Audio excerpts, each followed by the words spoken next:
hari ini kita akan membahas materi mengenai cahaya dan alam optik. Sebelumnya, Ibu akan menyampaikan tujuan dari pembelajaran pada hari ini, yaitu peserta didik dapat memahami sifat-sifat cahaya, alat optik, dan contoh penerapannya dalam kehidupan sehari-hari, serta hubungannya dengan metode bentuk seni dan lensa. Oke, sebelum masuk ke pembelajaran, Ibu ada prioritas untuk kalian. Ini Ibu berikan untuk mengetahui sejauh mana kalian memahami materi untuk kali ini.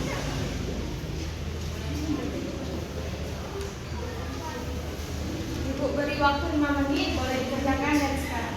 Oke, waktunya habis, boleh dikumpulkan kembali.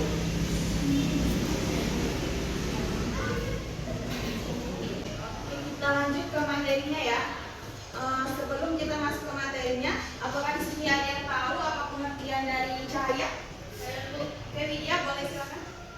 Cahaya merupakan gelombang elektromagnetik yang merambat secara transversa. Oke, tepat sekali ya. Beri aplaus untuk Widya. Benar sekali yang dikatakan oleh Widya bahwa cahaya merupakan gelombang elektromagnetik yang merambat secara transversa. Cahaya ini merupakan salah satu bentuk energi cahaya yang memancarkan energi secara radiasi, sehingga energi ini disebut dengan energi radiasi. Sumber cahaya itu dibedakan menjadi dua, yaitu sumber cahaya alami dan sumber cahaya buatan. Sumber cahaya alami ini adalah benda yang dapat memancarkan cahayanya sendiri, seperti matahari, api, dan lain-lain. Dan sumber cahaya buatan itu adalah benda yang dapat memancarkan cahaya akibat suatu proses tertentu. Dapat dipahami? Selanjutnya yaitu ada sifat cahaya dan proses bentukannya. Sifat cahaya pertama yaitu dapat merambat lurus.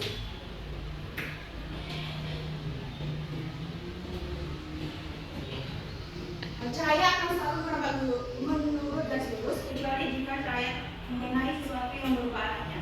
Dapat kita lihat pada gambar di depan itu cahaya lurus menuju lubang yang sampai lubang paling ujung. Sinar cahaya selalu berjalan lurus dari benda yang kita lihat dan menuju ke mata kita. Nah, selanjutnya yaitu cahaya dapat dibiaskan. Pembiasan atau refraksi adalah membelokkan arah lambang cahaya ketika melewati dua medium yang berbeda kerapatan optiknya. Dapat kita lihat pada gambar di depan, ada sebuah gelas kaca kuning yang berisikan air yang kemudian dimasukkan oleh pensil yang lurus, maka tampak air luar itu seperti bengkok atau tidak lurus. Nah, hal ini disebabkan karena arah cahaya mengalami pembelokan dari medium air ke kaca dan ke udara, di mana ketika medium tersebut memiliki kerapatan yang berbeda. Bila cahaya merambat melalui dua medium yang berbeda, misalnya dari suatu zat ke zat lain yang kerapatannya berbeda, maka cahaya tersebut mengalami pembiasan atau pembelokan seperti ini. Nah, selanjutnya itu cahaya dapat dipantulkan. Cahaya yang terpantul adalah sebuah proses pemantulnya kembali cahaya dari permukaan benda yang terkena cahaya. Contohnya pada senter yang mengenai cermin akan terpantul ke benda yang lain. Nah, selanjutnya yaitu cahaya dapat diuraikan. Istilah dari penguraian cahaya adalah dispersi cahaya. Dispersi adalah peristiwa penguraian cahaya yang putih menjadi berbagai macam warna tunggal. Contoh istilah dispersi ini adalah terbentuknya pelangi setelah bertumbuh. Ibu akan menjelaskan bagaimana proses terbentuknya pelangi. Yuk.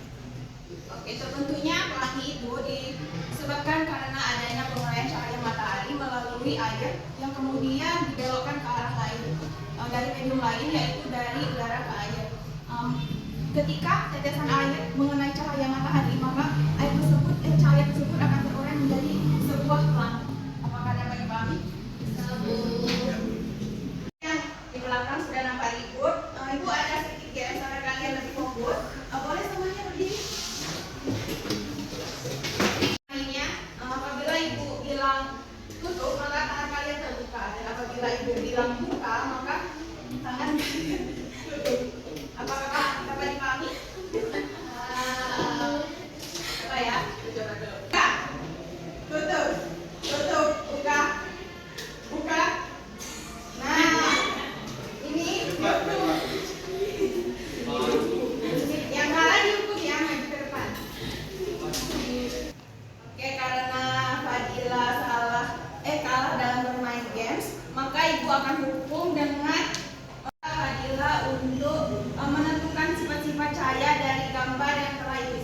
di depan. Silakan Fadila. Baiklah, pada gambar A itu menunjukkan bahwa cahaya diuraikan, dan pada gambar B itu menunjukkan bahwa cahaya dibiaskan. Gambar C merambat lurus dan gambar D dipantulkan. Oke, tepat sekali. Beri aplaus buat Fadila. Nah, sebelum kita masuk ke alat optik, di sini ada yang tahu nggak alat optik alamiah yang ada pada diri kita? Yang tahu boleh tunjuk tangan. Oke, silakan Fitri. Oke, betul sekali ya, yaitu mata. Boleh tepuk tangan untuk. Jadi alat optik adalah alat yang menggunakan lensa atau cermin untuk memancarkan sifat-sifat cahaya, yaitu dapat dipantulkan dan dapat dibiaskan. Cahaya tersebut digunakan untuk melihat. Nah, seperti yang dikatakan Fitri tadi, alat optik alamiah yaitu adalah mata, dan mata ini merupakan indera penglihatan, organ tubuh kita yang dapat menangkap perubahan dan perbedaan cahaya. Perbedaan spektrum cahaya yang mampu menangkap mata kita, itulah yang menyebabkan kita dapat melihat warna. Itulah tadi penjelasan materi dari Ibu. Di sini Ibu akan memberi tugas kelompok, di mana Ibu akan membagi kalian menjadi dua kelompok. Kelompok pertama yaitu dari Gina, Sidra, Rani, Widya. Kelompok dua, Dila sampai Kali.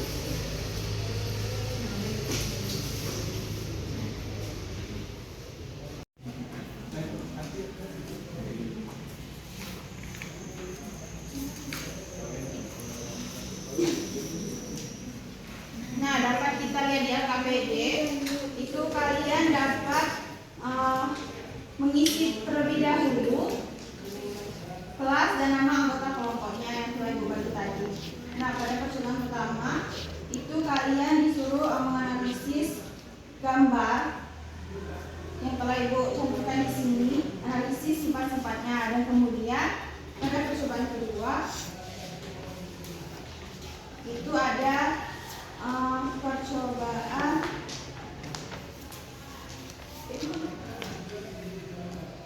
percobaan cermin dan lensa. Di sini kita melakukan percobaan dari lensa cembung. Apakah alat-alat yang Ibu suruh bawa minggu kemarin dibawa? Oke, bagus. Nanti Ibu cek ya. Nah, kalian boleh langsung kerjakan dari sekarang. Oke, Gina, apakah ada yang ingin ditanyakan atau ada nanti? Ini udah tepat. Tinggal isi dengan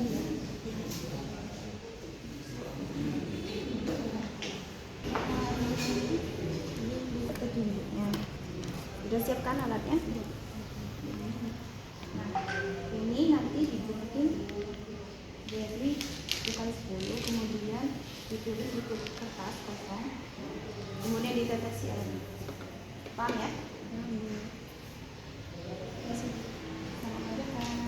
Yang belakang kenapa tidak gabung dengan kelompoknya? Boleh gabung untuk melakukan praktikum. Baik, kelompok 2 boleh ditambah lagi tetesannya agar terlihat bedanya. Nah, nampak kan bedanya? Nampak? Oke. Sudah habis ya waktunya. Sekarang Ibu minta perwakilan dari setiap kelompok mempresentasikan hasil diskusinya. Dimulai dari kelompok 2. Boleh maju untuk mempresentasikan hasil diskusinya.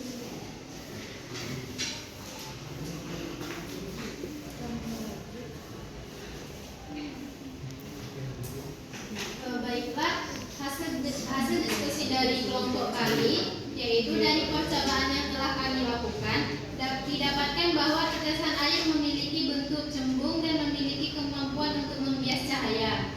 Ukuran bayangan tulisan yang dibentuk oleh tetesan lebih besar dari tulisan aslinya. Hal ini karena refraksi cahaya yang terjadi ketika cahaya melewati tetesan air oleh permukaan cembung tetesan air. Oke, bagus sekali ya. Dari kelompok 1, apakah ada tanggapan pada kelompok 2? Belum. Kan hasil diskusinya.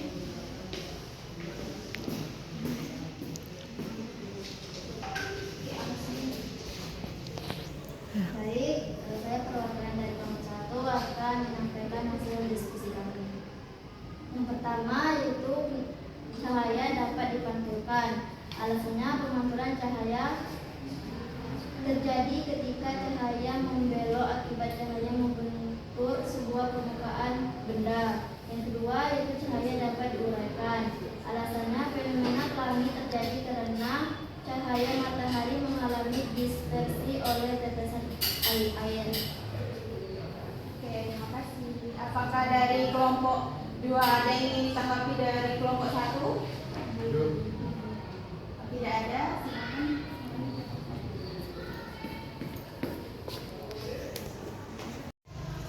Nah, bagus sekali ya hasil presentasi dan diskusi kalian pada hari ini. Beri aplaus untuk kalian semua. Oke, baik. Ibu akan memberikan proses untuk mengetahui apakah kalian paham dengan materi yang telah kita belajar hari ini.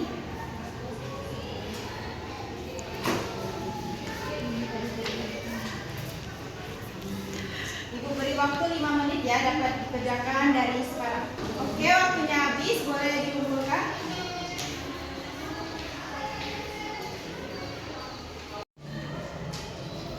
Nah, dari pembelajaran kita hari ini, sebelum Ibu tutup, apakah dari kalian ada yang bisa memberi kesimpulan dari materi kita hari ini? Kalau ada yang bisa, boleh katakan. Oke, Witri, silakan. Dari kesimpulan pada pembelajaran hari ini yaitu alat optik merupakan alat yang dapat dimanfaatkan dengan sifat cahaya seperti pemantulan cahaya dan kebiasaan sifat-sifat cahaya. Oke, bagus sekali ya. Beri aplaus buat Witri.